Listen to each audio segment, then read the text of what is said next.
प्रतिबोधितां भगवता नारायणेन स्वयं व्यासेन ग्रथितां पुराणमुनिना मध्ये महाभारतम् अद्वैतामृतवर्षिणीं भगवतीम् अष्टादशाध्यायिनीम् अम्ब त्वाम् अनुसन्दधामि भगवद्गीते भवद्वेषिणीम्। वसुदेवसुतं देवं कंसचार्णूरमर्दनं देवकी परमानन्दं कृष्णं वन्दे जगद्गुरुम्। আমরা আজকে থেকে শ্রীমদ্ ভগবদ গীতার অষ্টম অধ্যায়টি পাঠ করব। অষ্টম অধ্যায় এই যে যোগটা বলা হচ্ছে, প্রতিটি অধ্যায় এক একটা যোগ। অষ্টম অধ্যায় হচ্ছে অক্ষর ব্রহ্ম যোগ। আমরা প্রথমে 10টি শ্লোক পড়ে নেব অষ্টম অধ্যায়, তারপরে আলোচনা করব। অষ্টম অধ্যায় অক্ষর ব্রহ্ম যোগ। अर्जुन उवाच किं तत् ब्रह्म किमध्यात्मम् किं कर्म पुरुषोत्तम अधिभूतं च किं प्रोक्तम् अधिदैवं किमुच्यते अधियज्ञ कथं कोत्र देहेऽस्मिन् मधुसूदन प्रयाणकाले च कथं ज्ञेयोऽसि नियतात्मभिः। श्री भगवानुवाच अक्षरं ब्रह्म परमं स्वभावध्यात्म उच्यते भूतभावोद्भवकर विसर्ग कर्म संगितः अधिभूतं शरोभाव पुरुषश्चाधिदैवतम् अधियज्ञ हवेवात्र देहे देहवृतांवर अंतकाले च मामेव स्मरन् मुक्त्वा कलेवरम् यः प्रयाति समद्भावम् याति नस्तत्र संशयः यं यं वापि स्मरन् भावम् त्यजत्यन्ते कलेवरम् तम तमेवैति कौन्तेय सदा तद्भाव भावितः तस्मात् सर्वेषु कालेषु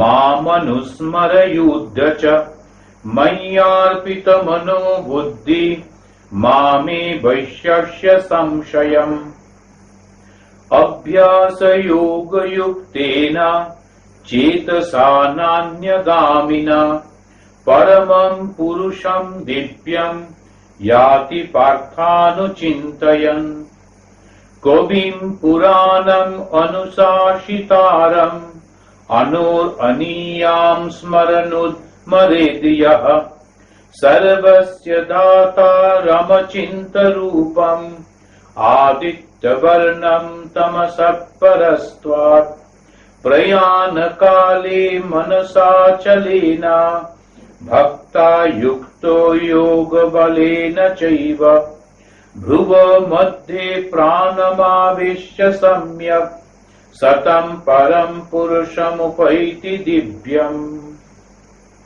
এইটি আমরা পাঠ করলাম 10 নম্বর শ্লোক পর্যন্ত। এই অষ্টম অধ্যায়ের আগেই সপ্তম অধ্যায় যখন আমরা পাঠ করছিলাম, তখন দুটো জিনিস আমরা দেখেছি যেটি বিষয়ে বারবার ভগবান বলছেন। সেটি কি? সপ্তম অধ্যায়ের শেষে গিয়ে বলছেন যে একটা হচ্ছে স্রষ্টা আর একটা হচ্ছে সৃষ্টি। এখন এই যে সৃষ্টিটা, এটা আমরা জানি কত রকমের এই জগতে যেটা আমরা বাস করছি, লক্ষ লক্ষ প্রাণী, সমস্ত কিছু নিয়ে, এইটা তো আমরা জানি, দেখছি, ছুঁতে পারি, বুঝতে পারি, অনুভব করতে পারি। কিন্তু এলো কোথা থেকে? এই যে এত ভ্যারাইটিস, কত রকমের প্রজাপতি, এক একটা পোকা এক একটা দেখলে অবাক হয়ে যেতে হয়। তার উপরে কত সুন্দর সমস্ত ডিজাইন, কে করলো? প্রকৃতি। এই প্রকৃতিটা কি? একটা যদি কনসিয়াসনেস না থাকে, সামথিং আউট অফ নাথিং, কিছু ছিল না সব কিছু হয়ে গেল, এটা আমরা বিশ্বাস করছি না। কিছু নিশ্চয়ই আছে, এবং এমন কিছু যেটা প্রচন্ড তার বুদ্ধি রাখে। তা এখন এইটা চিন্তা করতে গিয়ে এই ভাবনাটা থেকে এইটি আসছে, তখন এটা কোথা থেকে এলো? আমরা দেখছি ভগবান শ্রীকৃষ্ণ গীতাতে তার জবাবটা দিচ্ছেন এবং বলছেন যে এটা ঈশ্বরের অপরা প্রকৃতি থেকে এসছে। অপরা প্রকৃতি, প্রকৃতির মধ্যে দুটো ভাগ, একটা পরা আর একটা অপরা। অপরা প্রকৃতিটা কি? জড় বস্তু, এই যে সমস্ত যা থেকে এই ভগবান এটা সৃষ্টি করেছেন। এই অপরা প্রকৃতির আবার 8টা ভাগ করা হয়েছে। এরকম ওই যে আগে আগে বলি যে আমাদের হিন্দু ধর্ম সেটা সব কিছু বিশ্লেষণ করেছে, প্রত্যেকটি জিনিস একেবারে খুঁটিনাটি বিশ্লেষণ করেছে। এখন এই প্রকৃতির মধ্যে একটা অপরা প্রকৃতি দেখা যাচ্ছে, যার থেকে এই সব কিছু হয়েছে, এই জড়বস্তু সকল হয়েছে। তাতে কি আছে? দেখছি বুদ্ধি, অহংকার আর মন। এর সঙ্গে ক্ষিতি, অপ, তেজ, মরুত আর গোম, এই 5টা যে মহাভূত, ক্ষিতি, অপ, তেজ, মরুত, গোম, এই যে 5টা আমরা দেখছি, তার সঙ্গে বুদ্ধি, অহংকার আর মন, এই 5 আর 3 8টা এই ভাগ হলো। এটা কি? এটা হচ্ছে অপরা প্রকৃতি। এইটা দিয়ে ওই যে পঞ্চভূত যেটা হলো, এর মধ্যে আবার একটা মন আছে, একটা আমি বুদ্ধি আছে, অহংকার বোধ আছে, আর বুদ্ধি বিচার করবার ক্ষমতা। যেটা ছোট্ট পিঁপড়ে পর্যন্ত রেল লাইনের উপর দিয়ে যাচ্ছিল, হঠাৎ করে রেলের আওয়াজটা আসছে দূর থেকে, কাঁপছে, ও বুঝলো একটা বিপদ, ও রেল লাইন থেকে নেমে গেল, বুদ্ধি। এবং আমাকে বাঁচতে হবে, এই অহংকারটা তার রয়েছে, অহং ভাবটা রয়েছে, আর এইগুলো সব করবার মনটাও তার রয়েছে। এই যে পুরো জিনিসটি, কালকেই আমি শুনছিলাম একজন বলছিলেন আমাদের যে মৌমাছির যে সব বাক্সগুলো আছে, বাক্সগুলো, তার সামনে একদল পিঁপড়ে এসছে, তারা ওই মৌমাছির সব মধুটা খাবে ইত্যাদি, এরকম চিন্তা। এসে দেখলো ভেতরে জীবন্ত মৌমাছি রয়েছে। তখন তারা শয়ে শয়ে এসে সারি বেঁধে দাঁড়িয়ে মৌমাছির সঙ্গে লড়াই করতে হবে, একা একা পারবে না, তো বেশি নাম্বারে এসে মৌমাছিকে আউট নাম্বার করতে হবে, ওদের সংখ্যা কম। এরকম গাছ থেকে শয়ে শয়ে পিঁপড়ে নেমে এসে, আর মৌমাছিরাও তারা ভেতরে বসে যারা লড়াই করবে সামনের সারিতে এসে অপেক্ষা করছে। এখন যিনি দেখছিলেন এইটা পুরোটা, তার মনে হলো মৌমাছিগুলোকে বাঁচানো ভালো। তিনি ওই একটা লাঠি দিয়ে পিঁপড়েদের লাইনটাকে ভেঙে দিলেন। যেই লাইনটা ভেঙে দিলেন, ওদের যে প্ল্যানটা ছিল নষ্ট হয়ে গেল, পেছন থেকে সাপ্লাইটা আসা বন্ধ হলো, সঙ্গে সঙ্গে মৌমাছিগুলো বাইরে বেরিয়ে এলো। ওরা বুঝে গেল এটা হচ্ছে অপরচুনিটি, এখনই আক্রমণ করতে হবে। এবং তারা এসে যেতেই পেছনের পিঁপড়েরা একেবারে পালিয়ে ছুটে চলে গেল। সামনের সারি যারা যেতে পারলো না, মৌমাছিগুলো তাদেরকে ঘিরে ওদের উপরে বসে গেল। বোধ হয়, ঠিক বোঝা যাচ্ছে না, একটা গরম কিছু ওদের শরীর থেকে হাওয়ার মতো ওরা বার করে পুরো পিঁপড়েগুলোকে মেরে ফেলল। উনি বলেন খানিকক্ষণ পরে যখন মৌমাছিরা ফিরে গেল, কিছু দেখা গেল না। এখন এই যে টোটাল ওয়ার প্ল্যান একটা হলো, ঠিক এই জিনিস কি আমরাও করি না? এখন এই যে ওয়ার, এই যে যুদ্ধটা হচ্ছে বাঁচার জন্যে, তার মানে তার মধ্যে অহংকার আছে, তার মধ্যে বুদ্ধি আছে, তার মধ্যে বিচার বিবেচনা করবার মন রয়েছে, এটা আছে। আবার এই যে পুরো জিনিসটি, শরীরটা যে তৈরি হয়েছে, এটা কি দিয়ে? তখন আমাদের শাস্ত্র বলছে, ঋষিরা বলছেন 5টাই জিনিস আছে, ক্ষিতি, অপ, তেজ, মরুত আর গোম। ক্ষিতি মানে মাটি। আমি মাঝে মাঝেই বলি, আগেও বলেছি, এই যে জিনিসটিকে বোঝাবার জন্য যে সমস্ত যা কিছু দেখছি, সমস্ত এই 5টা আমরা বলি ভূত, এখন ম্যাটার বলা যেতে পারে, দিয়ে তৈরি। আর সেই জন্যই যখন দেখবেন হিন্দুরা পুজো করে, যখন আরতি করে সকালবেলায় সন্ধ্যেবেলা, বিশেষ করে সন্ধ্যা আরতির সময় তারা 5টা জিনিস দিয়ে আরতি করে। বিশেষ পুজোতে যখন পুজো হয়ে যায় আরতির সময় 5টা জিনিস আরতি করে। আমরা ভুলে গেছি, বুঝি না, করে যাচ্ছি, কিন্তু সমস্ত জিনিসটা হচ্ছে ঘুরে ফিরে সেই সত্যটাকে বোঝাবার জন্য সমস্ত মানুষকে, সাধারণ মানুষকে হিন্দুরা এটি করেছেন। কি কি 5টি জিনিস? প্রথম দেখবেন তিনি একটা ফুল নিয়ে আরতি করছেন। প্রথমে আগুন নিয়ে করে, কখনো পঞ্চপ্রদীপ বা কর্পূর নিয়ে করলো, যাই হোক আগুন নিয়ে করেন। আগুনের পরে তিনি আবার হয়তো একটা ফুল নিয়ে করছেন। তারপরে দেখা গেল তিনি একটা শঙ্খ নিয়েছেন, তার মধ্যে জল আছে, সেই জলটা নিয়ে করছেন। জলটা এমনি ধরা যায় না, তাই শাঁখ, আর শাঁখ জলে জন্মায়। তারপরে তিনি একটা কাপড় নিয়ে এমনি এমনি করে করে করছেন, এবং তারপরে একটা চামর দিয়ে হাওয়া করছেন। অর্থাৎ কি, এখন কেউ কেউ বলবে যে প্রথমে ভগবানকে করা হলো, স্বাগত করা হলো আগুন দিয়ে, তারপরে তাকে চরণ ধুয়ে দেওয়া হলো, তারপরে তাকে সাজানো হলো, এটা ঠিক আছে। কিন্তু আসলে ওই পঞ্চমহাভূত শীতি, আপ, তেজ, মরুদ, বোম, এই 5টি জিনিস ছাড়া তো জগতে কিছু নেই। তাই ভগবান, আমি তোমাকে দেব কি, তোমারই জিনিস তোমাকে দিয়ে আরতি করছি। এবং ভগবান খুশি কেন? তিনি আমার ওই ভক্তিটা পাচ্ছেন। এই যে দেখবেন হিন্দুদের আরতির এই যে সিস্টেম সর্বত্র, তার এই 5টি দিয়ে। কেন? কেননা ওই মানুষকে বোঝাবার জন্য এই 5টি ছাড়া কিছু নেই। 5টি কি? এটা হচ্ছে অপরা প্রকৃতি। এর ওপর থেকে, ভগবান থেকে, ঈশ্বর থেকে সৃষ্টি হয়েছে এই অপরা প্রকৃতি। এই যে 8টা আমরা দেখলাম, কিন্তু জীবের মধ্যে তো চেতনা থাকে। সেই চেতনা, সেই চৈতন্যটা আমরা অনুভব করি। সেই চৈতন্যটা চলে গেলে আমরা বলি প্রাণ চলে গেল, মারা গেল ইত্যাদি। এই চৈতন্য কোথা থেকে এলো? তখন উনি বললেন ওটা আমার পরা প্রকৃতি। পরা প্রকৃতি মানে ঈশ্বর যখন আমাদের ভেতরে রয়েছেন চৈতন্য হিসেবে, চেতনা হিসেবে, তার শক্তিতেই কিন্তু সবকিছু জীবন্ত মনে হচ্ছে। আর ওইটা আছে বলেই এই দেহটার দাম। আমরা এই দেহটাকেই মূল্যবান মনে করছি, দেহটা নিয়েই সবকিছু করছি, এবং মনে করছি যেন দেহ ছাড়া কিছু নেই, এই দেহের জন্যই সবকিছু। কিন্তু আসলে ওই দেহের ভেতরে একটি চেতনা আছে, ওটি না থাকলে সব থেকে প্রিয়জনও তখন ভয় পাবে। এই দেহটা তাকে স্পর্শ করতে ভয় পাবে। তাই সন্তান, আমরা সেই জন্য দেহটাকে পুড়িয়ে দিই, মুখাগ্নি করা হয়, এবং তারপরে ওই দেহটাকে রাখা হয় না। সব কেউ কেউ মাটির মধ্যে দিয়ে দেন, কেউ জলে ফেলে দেন। দেহটার মূল্য নেই। কেন? ওর ভেতরে ওই চৈতন্যটা, ওই চৈতন্যটা কি? আমার পরা প্রকৃতি, ভগবান বলছেন। তো আমি সৃষ্টি, আমি স্রষ্টা। এই যে সমস্ত জগতে তাহলে কি হলো? যে তিনি সৃষ্টি, তিনি স্রষ্টা।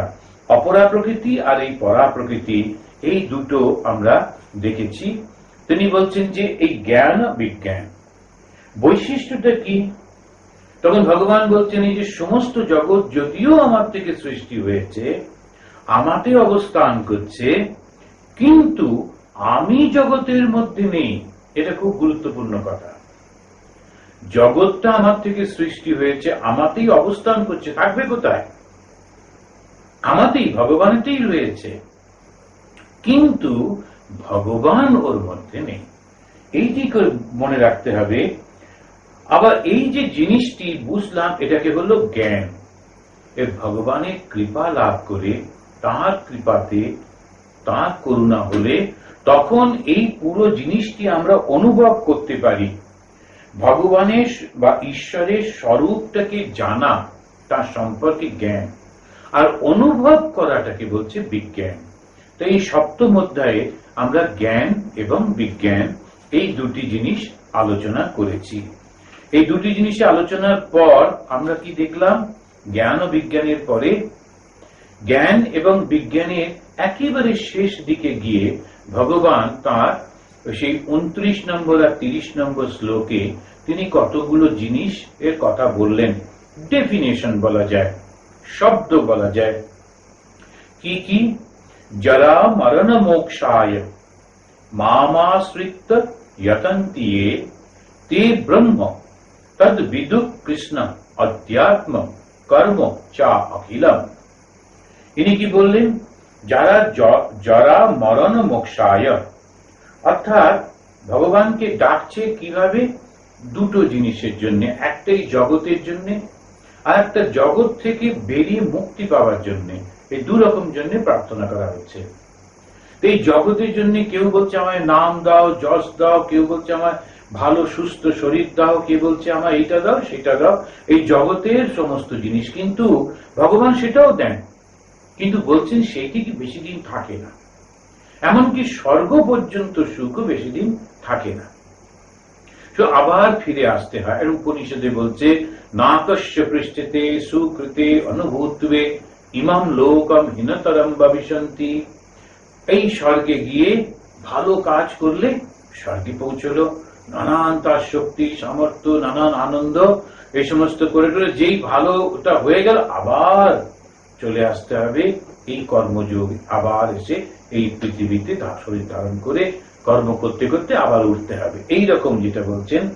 এখন বলছেন যে যারা জরা মরণ থেকে মুক্ত, জন্ম মৃত্যু জরা ব্যাধি, এই যে চক্র থেকে মুক্তি পাওয়ার জন্য আমাকে আশ্রয় করে এবং খুব যত্নের সঙ্গে তারা কিন্তু কি হয়, সেই ব্রহ্মকে তৎ ব্রহ্ম এবং অধ্যাত্মম এবং অখিল কর্ম, এই বিদুজা তিনটি শব্দ বললেন। ব্রহ্ম, তারপরে বললেন অধ্যাত্মম, তারপরে বললেন অখিল কর্ম, এই তিনটে শব্দ তিনি বললেন। তারপরে স্বাদিভূতাদি দৈবম্যাম সাদি যজ্ঞ চ এ বিদুহু, ওই সপ্তম অধ্যায় 30 নম্বর শ্লোকে বলছেন সাদিভূতাদি দৈবম মাম সাদি যজ্ঞ চ এ বিদুহু প্রয়াণ কালে পিচ মাম তে বিদু যুক্ত চেতসঃ। এবং যারা সাদিভূতাদি দৈবম মানে অধিভূত অধিদৈবের সঙ্গে সাদি অধিযজ্ঞে মাম বিদু আমাকে জানেন, তাহলে তিনটে আরো শব্দ এলো।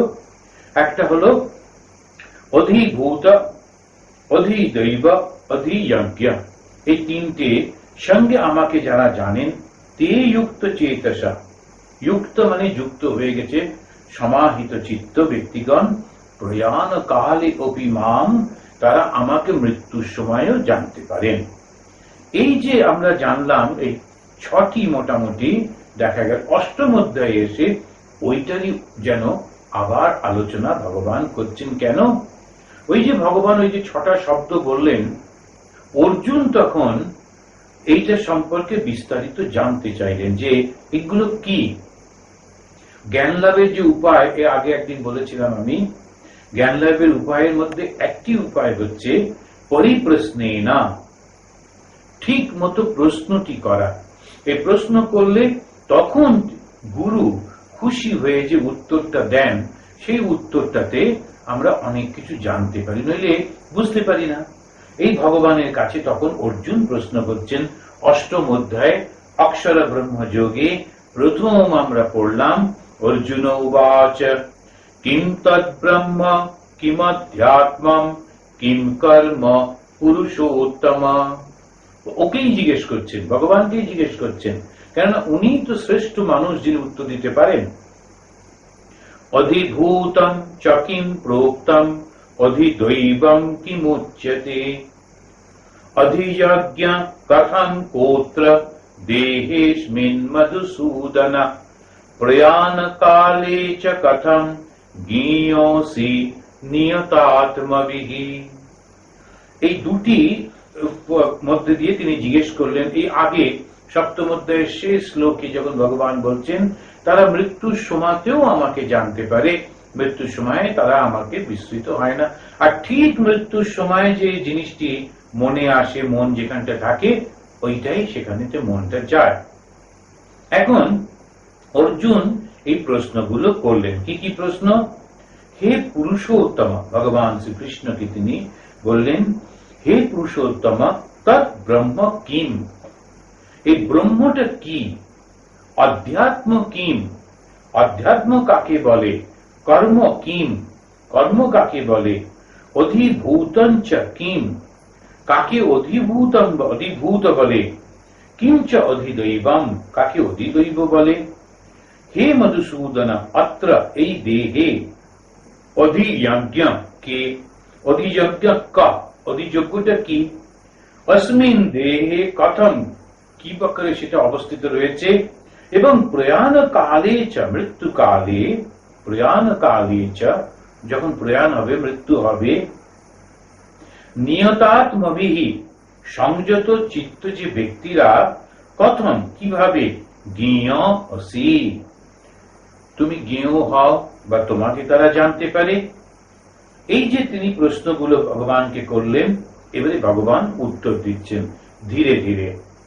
তো যখন জ্ঞান লাভ করতে গেলে তখন কি করতে হয়, যে প্রথমে হচ্ছে শ্রদ্ধাবান লভতে জ্ঞানম তৎপরা সংযতেন্দ্রিয় ইত্যাদি ইত্যাদি, আগে একদিন বলেছিলাম। আবার আছে কি না, পরিপ্রশ্নে না সেবয়া, এখন এই যে আমরা পরিপ্রশ্ন করছি, সেবা করছি ইত্যাদি ইত্যাদি, এই পরিপ্রশ্নটা খুব গুরুত্বপূর্ণ। এই পরিপ্রশ্নতে এখানে বলছেন যে কি কি জিনিস, তখন তার উত্তরে ভগবান বললেন, শ্রী ভগবানুবাচ অক্ষরম ব্রহ্ম পরমম স্বভাব অধ্যাত্ম উচ্যতে ভূত ভাবোদ্ভব করো বিসর্গ কর্ম সংগীতঃ। ওই তিনটে প্রথম শব্দের ডেফিনেশনটা দিলেন, ওটা বর্ণনা করলেন। এখন কোন জিনিসের মধ্যে, কোন জ্ঞানের মধ্যে যেতে গেলে কতগুলো টার্মিনোলজি থাকে, ইংলিশে বলে টার্মিনোলজি, অর্থাৎ শব্দ। ওই শব্দটা বিশেষ করে না জানলে সেই বিষয়টি বুঝতে পারা যায় না। যে কোনো জ্ঞানের, যে কোনো বিষয়ে এই টার্মিনোলজি খুব গুরুত্বপূর্ণ, কেন ওই শব্দটা ব্যবহার করে একটা বিরাট জিনিসকে বোঝানো হচ্ছে। এখানে সেই কারণে এই ব্রহ্ম শব্দটি প্রথম খুব গুরুত্বপূর্ণ।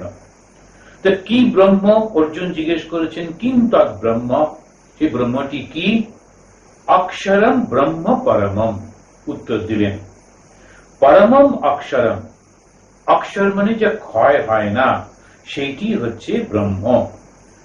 অক্ষর যা স্মরণ বা ক্ষয় নেই, তিনি ব্রহ্ম।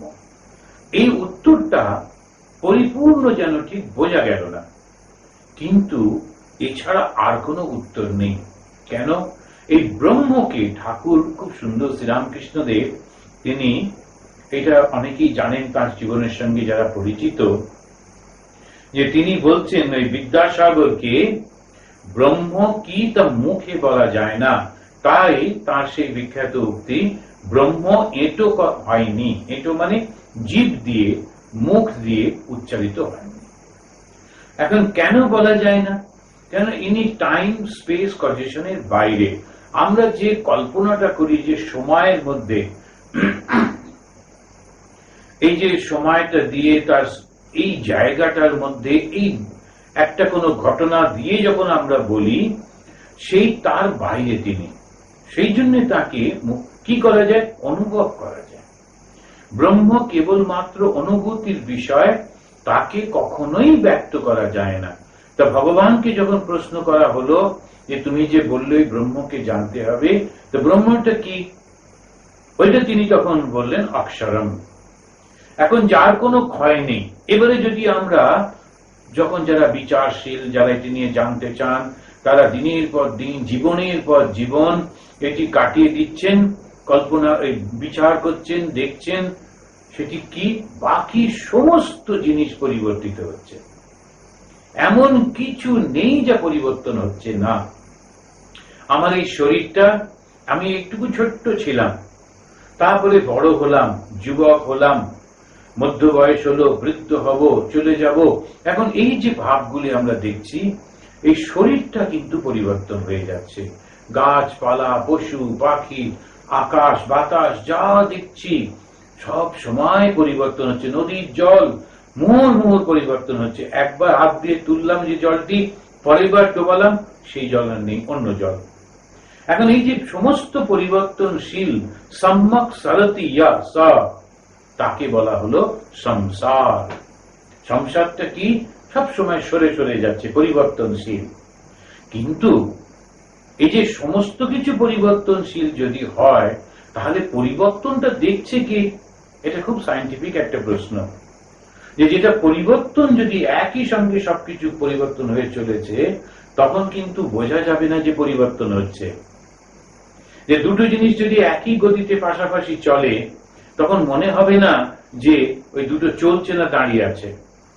কেননা কোনো একটা জিনিস স্ট্যাটিক চাই, দাঁড়িয়ে আছে চাই, যেটা কখনো পরিবর্তন হচ্ছে না, তবে তো গতিটা অনুভব করা যাবে। ওই স্টেশনটা আছে, গাছপালাগুলো আছে, তবে তো ট্রেনটা যে চলছে বুঝতে পারি। গাছও যদি ট্রেনের সঙ্গে সঙ্গে ছুটতো, তাহলে কি করে বুঝতাম ট্রেন চলছে কি চলছে না? যারা প্লেনে উঠেছেন, ওই যখন একদম নির্মেঘ আকাশে যখন প্লেনটা ওড়ে, তখন বোঝা যায় না চলছে কিনা। 700-800 কিলোমিটার বেগে চলছে, বোঝা যায় না। কেন? আশেপাশে কিচ্ছু নেই, একটা মেঘ পর্যন্ত নেই। পাখিটাকে তো ছেড়েই দিলাম, মেঘও নেই যে যাকে দেখে বুঝবো যে না ওটা দাঁড়িয়ে আছে, আমরা চলে যাচ্ছি। তা এইরকম আমাদের যে পরিবর্তনটা হচ্ছে, এই সমস্ত পরিবর্তন, এটা বুঝলাম কি করে? ওই ব্রহ্ম আছেন বলে। তিনি কি? অক্ষর, তার কোনো পরিবর্তন নেই। আর সেই জন্য বলা হলো ব্রহ্ম কি? যার ক্ষয় নেই, চিরনিত্য অক্ষর পদার্থ। সেইটাকে অনুভব করছি, কিন্তু ব্যক্ত করতে পারছি না শব্দ দিয়ে, ভাষা দিয়ে বা কোনো বর্ণনা দিয়ে। কিং তৎ ব্রহ্ম? প্রশ্নের উত্তরে তিনি বললেন পরমম অক্ষরম। এই অক্ষর ব্রহ্ম, তিনি হচ্ছেন সেইটি। তারপরে কি? তার স্বভাবটা হচ্ছে অধ্যাত্ম উচ্চতে। স্বভাব মানে কি? স্বভাব মানে এই আমরা যখন স্বভাব বলতে কতগুলো জিনিস মনে করি, তার স্বভাব হচ্ছে ব্যবহার। সে যা চিন্তা করে, সে যা ভাবে, সেইটি যে কর্মে করে, ওটাই তার স্বভাব। এখানে কি দেখছি? অজর, অমর, অক্ষয়, এই যে ব্রহ্ম, তিনি কিন্তু অবতীর্ণ হচ্ছেন জগতে। যেন অবতীর্ণ হচ্ছেন। কেন যেন বলা হলো? অ্যাজ ইফ, যেন অবতীর্ণ হচ্ছেন। এটা আজকে আমরা যে আলোচনাটা করছি, খুব গভীর ফিলোসফির মধ্যে চলে যাচ্ছি। তো এই যে ভাবটি, এটাও বুঝতে হবে, নইলে কোনোটা ধরা যাবে না। এই যে ঈশ্বর, এই যে ব্রহ্ম, তিনি কখনো পরিবর্তন হন না। আবার এই যে পরম চৈতন্য, এই যে পরম, যে আমরা যাকে ঈশ্বর বলছি, তার থেকে কিন্তু সব সৃষ্টি হচ্ছে। এখন সৃষ্টি যখন হলো, তারা কি তিনি পরিবর্তিত হলেন? যে মুহূর্তে কোনো জিনিস পরিবর্তিত হয়, তো সঙ্গে সঙ্গে সেটা ধ্বংসও হবে। তা যখনই কোনো পরিবর্তন আসছে, ওটা ধ্বংস। কিন্তু ব্রহ্মের তো ধ্বংস হতে পারে না, তিনি তো অক্ষর, তিনি অজ, তিনি অমর, তিনি নিত্য, তিনি চিরবর্তমান যদি হন, তাহলে এই যে জগৎটা তার থেকে সৃষ্টি হলো কিভাবে? তিনি যে সৃষ্টি হচ্ছেন, চৈতন্য স্বরূপ প্রাণের মধ্যে যাচ্ছেন, তাহলে তখন বলা হলো তার মায়ার দ্বারা। যেন মনে হচ্ছে, যেন একটা ওই বাটিতে জল রয়েছে, সেখানে সূর্যের প্রতিবিম্ব রয়েছে। এরকম 12টা বাটিতে 12টা সূর্য। সূর্য কি ভাগ ভাগ হয়ে গেছেন? না, যেন তিনি রয়েছেন। সূর্যের মতোই সবকিছু, দেখতে সূর্যের মতো, কিন্তু যেন তিনি সত্যিকারের নয়। এই যে মায়া দ্বারা তিনি জগতে অবতীর্ণ হচ্ছেন, একেই বলা হচ্ছে অধ্যাত্ম। এখন প্রত্যেক আত্মরূপে তিনি প্রত্যেকটি মানুষের দেহেতে রয়েছেন, সেই জন্য তাকে জীবাত্মাও বলা যায়। তা এই যে জীবাত্মা আর পরমাত্মা, তা ব্রহ্ম কি? পরমাত্মা। কিছু ব্যাখ্যাতে বলছে ব্রহ্ম হচ্ছেন পরমাত্মা, আর অধ্যাত্ম শব্দটার অর্থ কি? জীবাত্মা। এটা বোঝাবার জন্য কেউ কেউ এরকম ভাবে ব্যাখ্যা করছেন। তা ব্রহ্ম কি?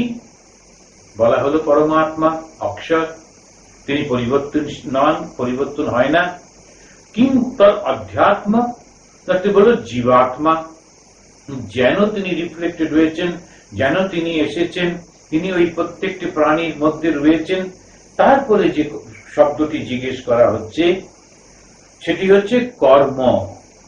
কিম কর্ম পুরুষোত্তম, অর্জুন জিজ্ঞেস করলেন। সে কর্ম বলতে গিয়ে তিনি বলছেন যে ভূত ভাবোদ্ভব কর বিসর্গ কর্ম সংগীতা। ভূত ভাবোদ্ভব কর, এখন এই যে প্রাণীর সৃষ্টি হচ্ছে, যে প্রাণীদের সৃষ্টি করবার জন্যে তিনি যে সৃষ্টি যেটা করছেন সেটা হচ্ছে কর্ম। এখন এই যে কর্ম, যেন কর্ম, অদ্ভুত ব্যাপার হচ্ছে, তিনি ইচ্ছা করছেন সেটি কর্ম হচ্ছে।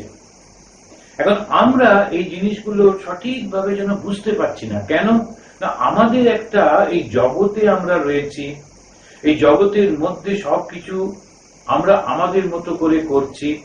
প্রতিটি জিনিস যখন যিনি তৈরি করেন তার মধ্যে দুটো জিনিস লাগে, একটা হচ্ছে মেটেরিয়াল আর একটা ইন্টেলিজেন্ট। তা একজন যে কাঠ দিয়ে মিস্ত্রি, কাঠের মিস্ত্রি, কার্পেন্টার, তিনি একটা কাঠ নিয়ে একটা জিনিস তৈরি করলেন। তখন দেখা গেল তিনটি জিনিস হলো, ওই কাঠটা যেটা ম্যাটার, মেটেরিয়াল, সেটা রূপ পরিবর্তন করে একটা মূর্তি হলো। আর করলেন কি ওই বুদ্ধিমান মানুষটি, যিনি কার্পেন্টার বা কাঠ নিয়ে যিনি কাজ করেন। এখানে যে কর্ম হচ্ছে সেটা কিন্তু জগৎ সৃষ্টি করছেন প্রত্যেকে নিজের থেকে, তিনি ছাড়া তো আর কিছু নেই। সেই জন্য এই যে কর্মটা বোঝা, ঈশ্বরের কর্মটা বোঝাও, তিনি অধ্যাত্ম, অর্থাৎ ওই যে তিনি জগৎ সৃষ্টি করলেন, জগতের মধ্যে তিনি যে চৈতন্য দিলেন, এই সমস্ত কিছু কিন্তু তিনি দেওয়ার সত্ত্বেও কোনো কিছুর মধ্যে নেই। সেই জন্যে ব্রহ্ম হলো, অধ্যাত্ম হলো এই কর্ম, এইটা বোঝা গেল। এরপরে তিনি বলছেন তার আর একটা ইয়েতে গিয়ে বলছেন, এই অর্জুন যে পরপর জিজ্ঞেস করেছিল তিনিও পরপর ঠিক উত্তর দিয়ে যাচ্ছেন। অধিভূতম স্বরূভাব পুরুষশ্চাধিদৈবতম অধিয়জ্ঞ অবে মাত্র দেহে দেহবৃতম বর। এই যে আমরা দেখলাম দেহবৃতম বর, বর মানে শ্রেষ্ঠ। এই যে বাংলাতে বর বলে, বর মানে হচ্ছে শ্রেষ্ঠ, আবার বরদান মানে হচ্ছে আশীর্বাদ, এই বর মানে হচ্ছে শ্রেষ্ঠ। দেহবৃতাম্বর, এই প্রাণীগণের মধ্যে শ্রেষ্ঠ বা নরশ্রেষ্ঠ অর্জুনকে তিনি বলছেন যে স্বর, স্বর মানে নশ্বর, ভাব, এই যে পদার্থটা, অধিভূতম, অধিভূতটা কি, এই যে প্রতিটি জিনিস সৃষ্টি হয়েছে, কোনো কিছু থাকবে না, এটারই টার্মটা হচ্ছে অধিভূতম। পুরুষ অধিদৈবতম চ অহম চ অত্র দেহে অধিয়জ্ঞ। তাহলে অধিভূত, অধিদৈব আর অধিয়জ্ঞ, এই তিনটে তিনি বলছেন। এটা কি কি? অধিভূত মানে কি না, নিত্য পরিবর্তনশীল যা কিছু সৃষ্টি হয়েছে সেইটি হচ্ছে অধিভূত। এই টার্মিনোলজিটা এখন যদি বলা হলো অধিভূত, তার মানে কি এই সমস্ত জগৎটা। কেন জগৎ পরিবর্তনশীল, নিত্য পরিবর্তনশীল। এবার অধিদৈব, অধিদৈবটা কি, যে যিনি এটাকে সৃষ্টি করছেন। অধিদৈব বলতে গিয়ে যে তিনি অধিদৈব মানে পুরুষই হচ্ছেন অধিদৈব। পুরুষ মানে কি, দেবতা, জীব, ইন্দ্রিয়গণ যার নিয়ন্ত্রণে চলে, তিনি হচ্ছেন সেই জগৎ স্রষ্টা। কখনো তাকে বলা হচ্ছে হিরণ্যগর্ভ, কখনো বলা হচ্ছে ব্রহ্মা। ব্রহ্ম নয়, আকার, ব্রহ্মা। এই ব্রহ্মা, বিষ্ণু, মহেশ্বর, সেই ব্রহ্মা। এই ব্রহ্মা যিনি সৃষ্টি করেছেন, ইনিকে অধিদৈব। এরপরেই বলা হলো অধিযজ্ঞ। অধিযজ্ঞ মানে কি, এই যিনি অন্তর্যামী রূপে ভেতরে রয়েছেন, তিনি হচ্ছেন অধিযজ্ঞ। অর্থাৎ এই ভেতরে যে কে রয়েছে, বিষ্ণু। বলা হলো এখানে ভগবান বিষ্ণু। বিষ্ণু মানে সেই ভগবান, সেই চৈতন্য। আর বিষ্ণু মানে বিস্তারেতে বিষ্ণু, সর্বত্র তিনি রয়েছেন। কিভাবে? চৈতন্য রূপে, চেতনা রূপে তিনি রয়েছেন। সেই জন্য একে বলা হলো এই বিষ্ণু। এখন কথা হলো, এই যে জিনিসগুলি এতভাবে এই জিনিসটি বোঝা সাধারণ মানুষের পক্ষে খুব কঠিন। এখন সেই জন্য তিনি আবার অন্যভাবেও একটু বলছেন, কিরকম, অন্তকালে চমামেব স্মরণ মুক্তা কলেবরম ইয়প্রয়াতি সমদ্ভাবম ইয়াতি নাস্তত্র সংশয়ঃ। তার এই যে মৃত্যুর সময় মানে কি, যখন আমাদের এই সমস্ত জীবনটা শেষ হয়ে যাচ্ছে। এখন এই যে জীবনটা শেষ হয়ে গিয়ে আরেকটা জীবন আমি চাইবো, কেননা আমার অনেক বাসনা রয়েছে, ইচ্ছা রয়েছে। এখন এই যে সুন্দর জগতে আমি মরতে চাই না আমি, ইত্যাদি বলে যে কবিতা রয়েছে। এখন আমরা মরতে চাইছি না কেন, আমার আরো ইচ্ছা রয়েছে, আরো বাসনা রয়েছে, আরো কিছু করতে চাই, পেতে চাই ইত্যাদি। তার জন্য কিন্তু এটা বলা হচ্ছে না। এখন যিনি এই জীবন থেকে মুক্তি পেতে চান, জন্ম মৃত্যু জরা ব্যাধি চক্র থেকে মুক্তি পেতে চান, তার জন্য এইটি। যখন গৌতম বাড়ি থেকে বেরোলেন, বেরিয়ে তিনি যখন দেখছেন এক একটি দৃশ্য, তো সেই প্রথম দৃশ্যটি যখন দেখছেন, দেখে মনে হচ্ছে এটা কিরকম, এই মানুষটা কেন এরকম করছে। তারপরে জরাগ্রস্তকে দেখে তিনি ভাবলেন এটা কি হলো, এত সুন্দর শরীরটা এরকম হয়ে যাবে কেন। বৃদ্ধকে দেখলেন, জরাগ্রস্তকে দেখছেন, মৃতদেহ দেখে তিনি অবাক হয়ে গেলেন, কেননা তার বাবা তাকে আটকে রেখেছিলেন, এসব কখনো দেখেনি, প্রথমবার দেখছেন। তো বলছে এই যে এত সুন্দর মানুষটার শরীর এরকম হয়ে যাবে, বলছে হ্যাঁ এরকমই হয়ে যাবে প্রত্যেককে। বলে হ্যাঁ আমারও হবে, হ্যাঁ আপনারও হবে। এবারে দেখলেন জরাগ্রস্ত লোক লাঠির উপরে ভর দিয়ে যাচ্ছে, টকটক করে কাঁপছে, সমস্ত লোল ও চর্ম চামড়াগুলো ঝুলে পড়েছে। আমার শরীর কখনো ওই রকম হবে আমরা ভাবতে পারি, কিন্তু হবেই। এখন এই যে জিনিসটি যখন তখন ওর মনের মধ্যে চিন্তা হলো, সর্বনাশ, এটা কি। মৃত্যুকে দেখে বললেন, ও তাহলে শেষ, আমি বাঁচবো না, এই শরীরটা নিয়ে এত কিছু করছি, তাহলে লাভটা কি। এরপরে তিনি দেখলেন একজন সন্ন্যাসী যাচ্ছেন, অকুত ভয়। এই মৃত্যু যেন কোনো তাকে স্পর্শ করতে পারেনি, কেন, সে ওই মৃত্যু রহস্যটা বুঝে গেছে। তখন এই গৌতম বললেন, তাহলে আমি ওর মতো হব। সংসার ত্যাগ করলেন। এই যে মানুষটি, যার মধ্যে জগতের অনিত্যতা সম্পর্কে ধারণা এসেছে, তার জন্য এটি বলা হচ্ছে যে তুমি মৃত্যুর সময়ও আমাকে করতে, কিন্তু যার মধ্যে আসেনি ওটা এখানে পড়ে লাভ নেই, তার সে জেনে লাভ নেই। কিন্তু মৃত্যুর সময় আমাকে স্মরণ করলে সে আমাকে পাবে। আমাকে পাবে মানে এই জন্ম মৃত্যু জরা ব্যাধি চক্র থেকে সে মুক্ত হয়ে যাবে। অন্তকালেও আমাকে স্মরণ যিনি করেন, মাম এব স্মরণ, আমাকে স্মরণ করে, কলেবরম মুক্তা দেহত্যাগ করেন, ইয়ৎ প্রয়াতি, প্রয়াণ করেন, স মদ্ভাবম যাতি, আমার ভাব প্রাপ্ত হন, ন সংশয় নাস্তি ইত্যাদি। অত্র সংশয় নাস্তি, এখানে কোনো জিজ্ঞাসা নেই, একদম নিশ্চিত ভাবে আমাকে পান। কিন্তু মদ্ভাবম মানে কি, তখন শঙ্করাচার্য বলছেন মোক্ষ। কিন্তু মধুসূদন সরস্বতী বলছেন যে আমাতে তার ভালোবাসা হয়, আমার দর্শন পাওয়া।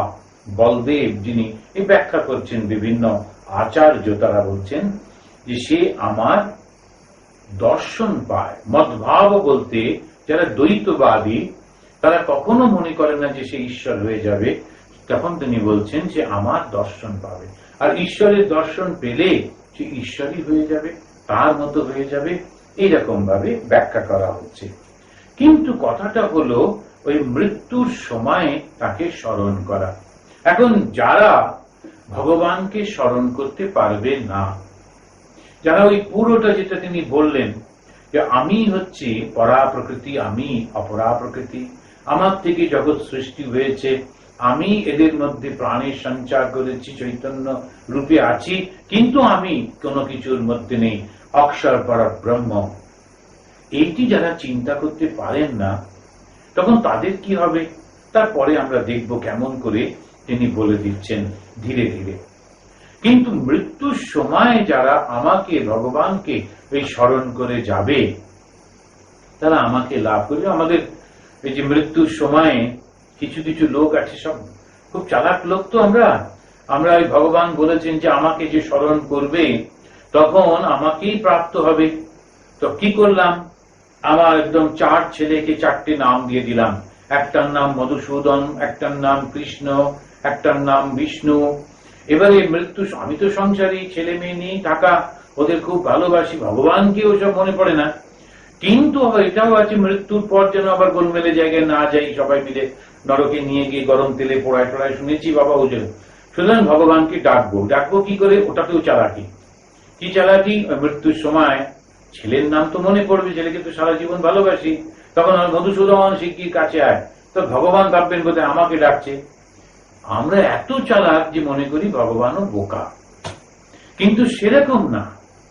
সত্যি সত্যি যে ডাকে, এখন ডাকতে পারলাম না, কি হবে? তখন ভগবান বলছেন ইয়ম ইয়ম বাপি স্মরণ ভাবম ত্যজত্যন্তে কলেবরম তম তমেবৈতি কৌন্তেয় সদা তদ্ভাব ভাবিতা।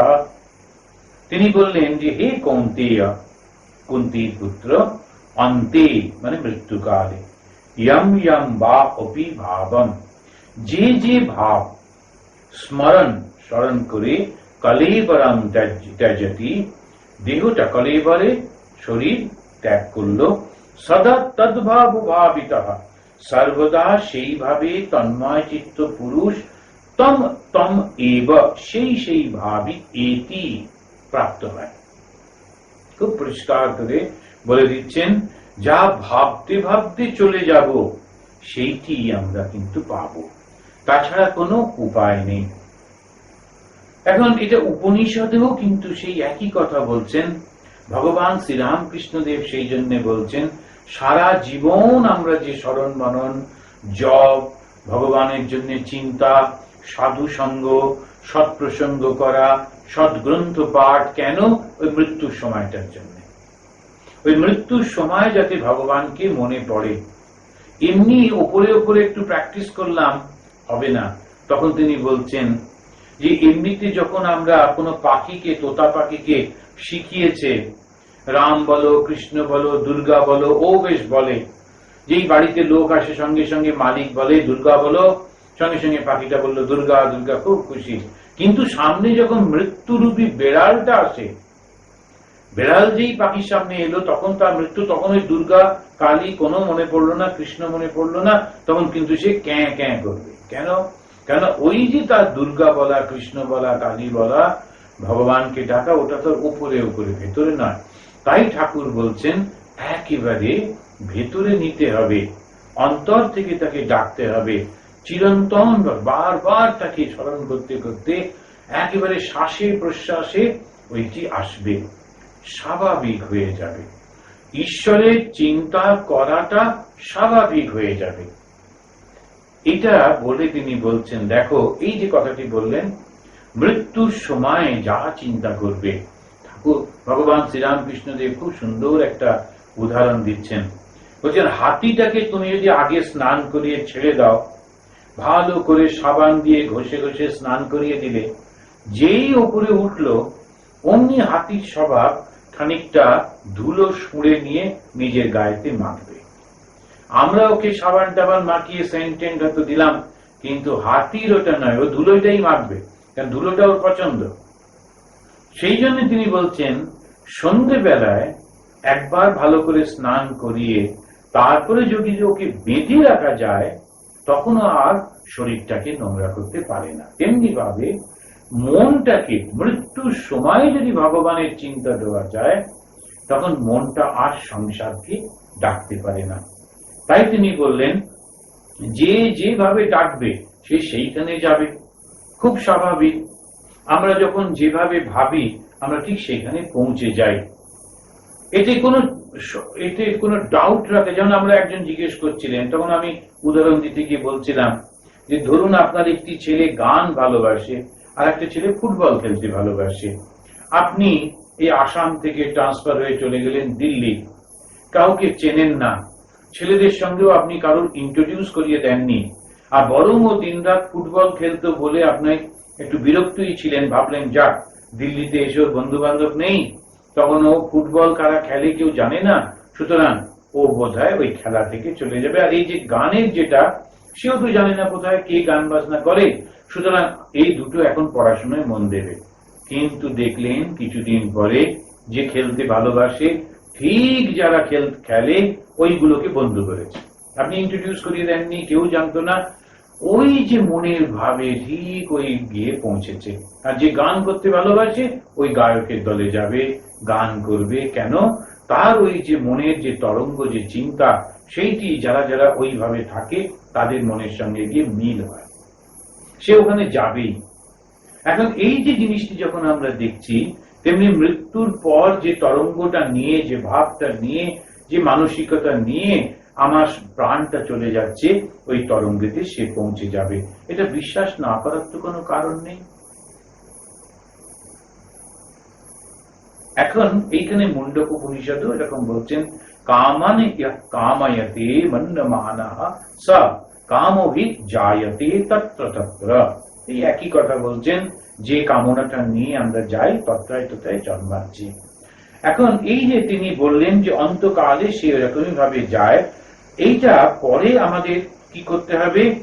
তখন ভগবান বললেন, এই ঠিক পরের শ্লোকে বলছেন, তস্মাৎ সর্বেষু কালেষু মাম অনুস্মর। পরে একটা অদ্ভুত শব্দ বলছেন, যুদ্ধ।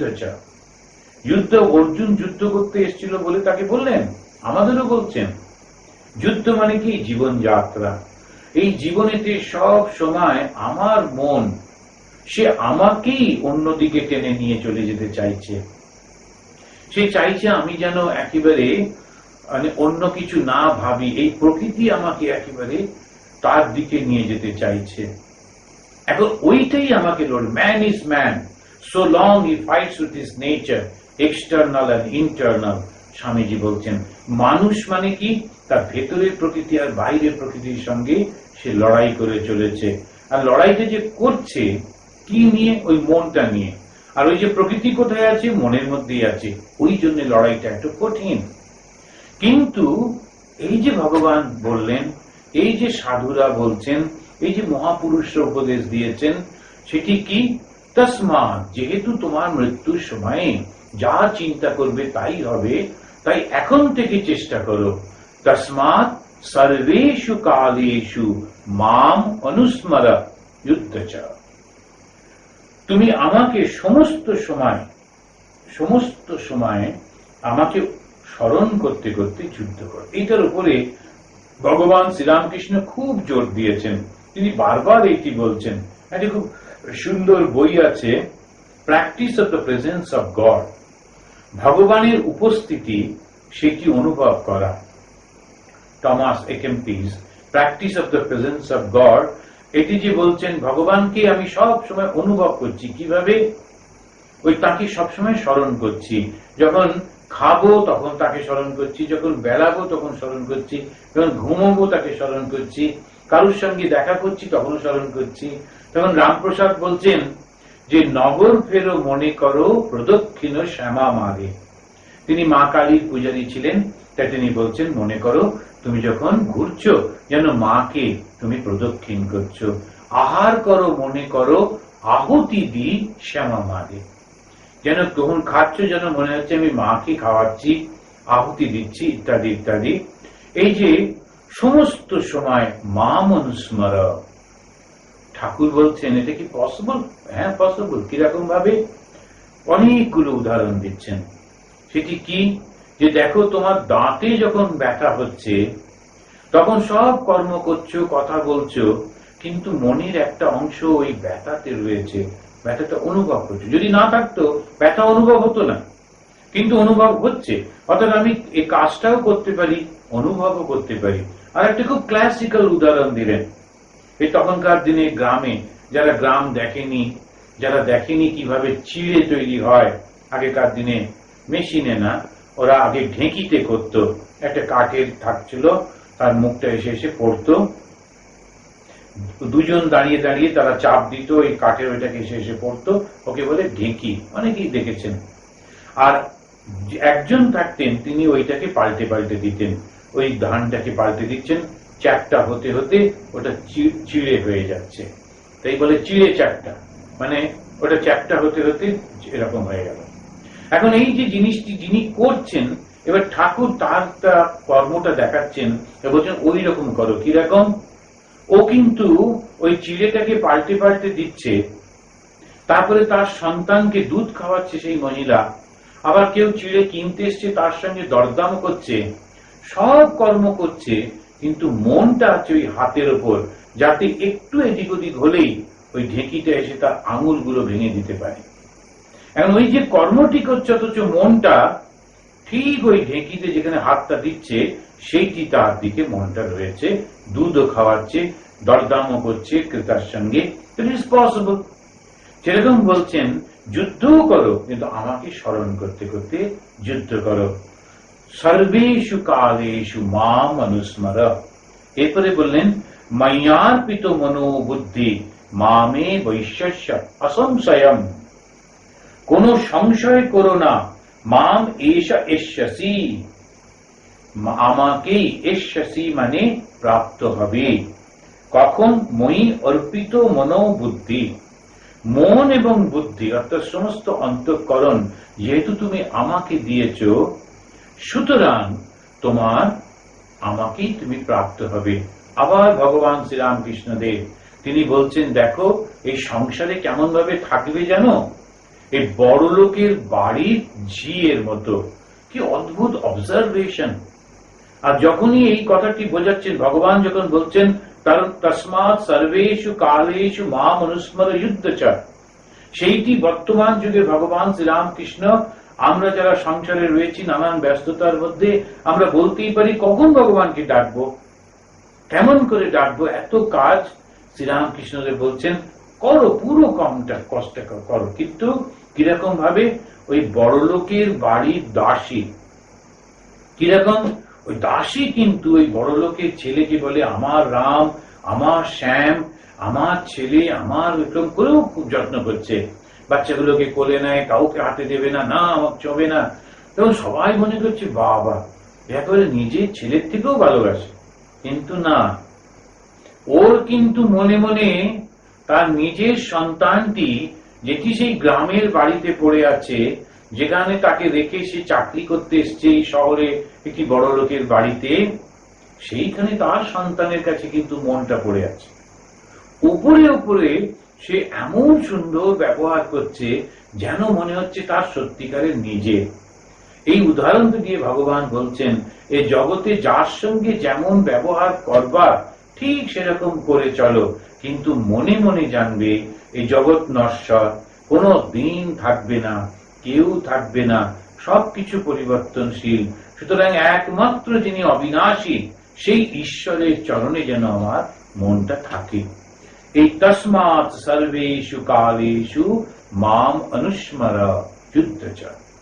তিনি বলছেন ওই যে দেখনি ঠাকুরের এই যে ভগবান শ্রীরামকৃষ্ণের অবজারভেশন গুলো, এই উদাহরণ গুলো, কি অদ্ভুত!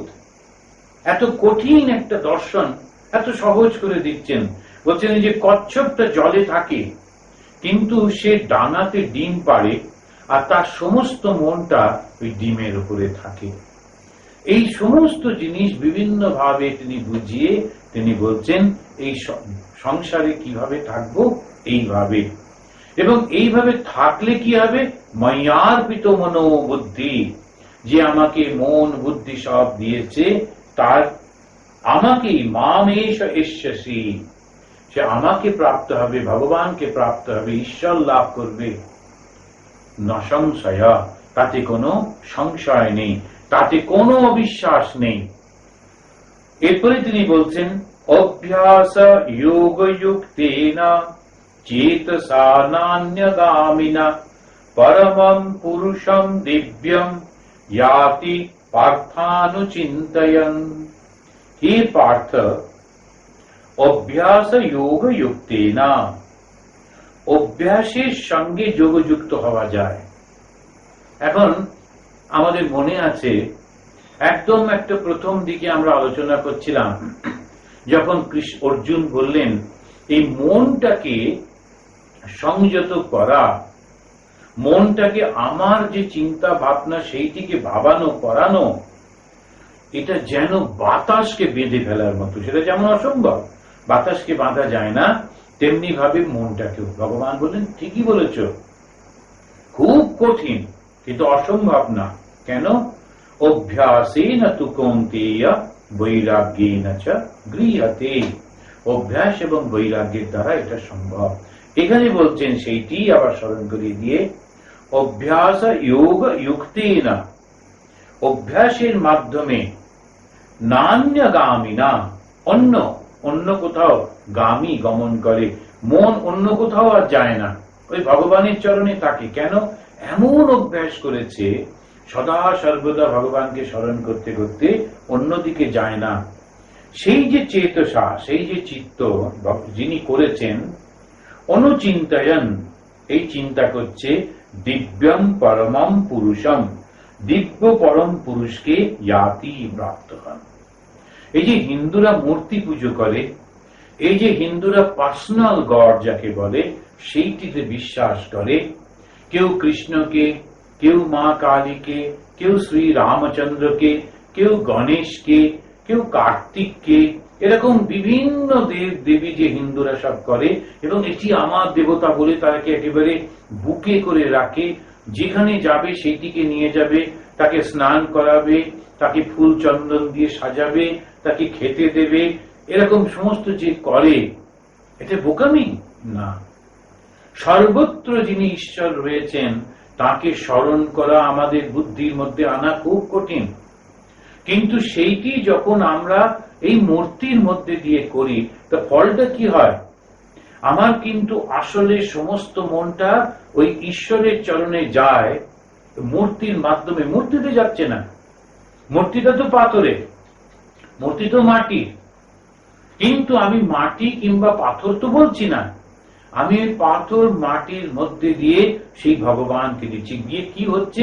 দিন রাত তার স্মরণ মনন করতে গিয়ে, তাকে সাজাতে, তাকে খাওয়াতে, তার জন্য ফুল তুলতে, তার জন্য মালা গাঁথতে, তার জন্য রান্না করতে গিয়ে নিরন্তর অভ্যাস হয়ে যাচ্ছে ভগবানের চিন্তা। তস্মাৎ সর্বেষু কালেষু মাম অনুস্মরৎ, সেই রকম তুমি সারাক্ষণ আমাকে চিন্তা করো। আমি একজন স্বামীজিকে দেখেছিলাম, আমাদের খুব পুরনো স্বামীজি। লোকেরা এসে কথা বলছে, ও আচ্ছা তাই, তুমি তাই গিয়েছিলে নাকি, খুব ভালো তো, কিন্তু ভেতরে চাদরের তলাতে হাতে জপ করে চলেছেন, জপ করে যাচ্ছেন। ও বলে যাচ্ছে মহারাজ বেড়াতে গেছিলাম, কি সুন্দর সবকিছু, কিন্তু উনি জপ করে আবার একটা কথা বলছেন, জপ করছেন, একেবারে মা মনুস্মরা, সারাক্ষণ স্মরণ করছেন। বহু মানুষ আছে কাজে কর্মের মধ্যে তারা এরকম করছেন, ঝাঁট দিচ্ছে, রান্না করছে, সমস্ত কিছুর মধ্যে ভগবানকে স্মরণ করছে। এই যে জিনিসটি অভ্যাস যোগ যুক্তে না, অভ্যাস না করলে এটি হয় না। শেষকালে একদিনে করে দেব এটা কখনো হবে না, নিরন্তর অভ্যাস করতে হয়। আর তার জন্যই ওই পার্সোনাল গড সেটি খুব, আর তখন কি হয়? আমাকে সে পায়। তাই বলছেন পরমম পুরুষম দিব্যম ইয়াতি পার্থানুচিন্তয়ন। সে তখন সেই দিব্য পুরুষের ধ্যান করতে থাকলে তাকেই পায়। দিব্য পুরুষ মানে সেই ভগবান। কবিম পুরাণম অনুশাসিতারম অনর অনিয়াম স্মরণুৎ স্মরেদিয়াহ। এইখানে কিন্তু শ্লোকের সুরটা চেঞ্জ হচ্ছে, একটু লক্ষ্য করে দেখুন। এরকম ভাবে পরপর দুটি শ্লোক রয়েছে, এখানে সুরটা কবিম পুরাণম অনুশাসিতারম অনর অনিয়াম স্মরণুৎ স্মরেদিয়াহ সর্বস্য ধাতা রমচিন্ত রূপম আদিত্য বর্ণম তমস পরস্তাৎ প্রয়াণ কালে মনসা চলেন ভক্তা যুক্ত যোগ বলেন চৈব ভ্রুবর মধ্যে প্রাণমাবিশ্য সম্যক সতম পরম পুরুষমুপৈতি দিব্যম। খুব সুন্দর করে বললেন কবিম পুরাণম, পুরাণ মানে অনাদি, কবিম মানে হচ্ছে সর্বজ্ঞ, পুরাণম মানে হচ্ছে অনাদি, অনুশাসিতারম। অনুশাসিতারম মানে সমস্ত নিয়ন্তা। তিনি কিরকম? অনৌরণীয়াম, সূক্ষ্ম থেকেও সূক্ষ্ম। যত সূক্ষ্ম জিনিস আমরা দেখি, সাটল, সূক্ষ্ম মানে সাটল, তার থেকেও তিনি আরো সাটল। অনৌরণীয়াম সর্বস্ব ধাতারম, তিনি সকলের বিধাতা, সবকিছু তিনি দিয়ে দেন। অচিন্ত রূপম, তার মনোবুদ্ধির অগোচর বলে তাকে চিন্তা করা যায় না। ওই মন সেখান থেকে ফিরে আসে কেন?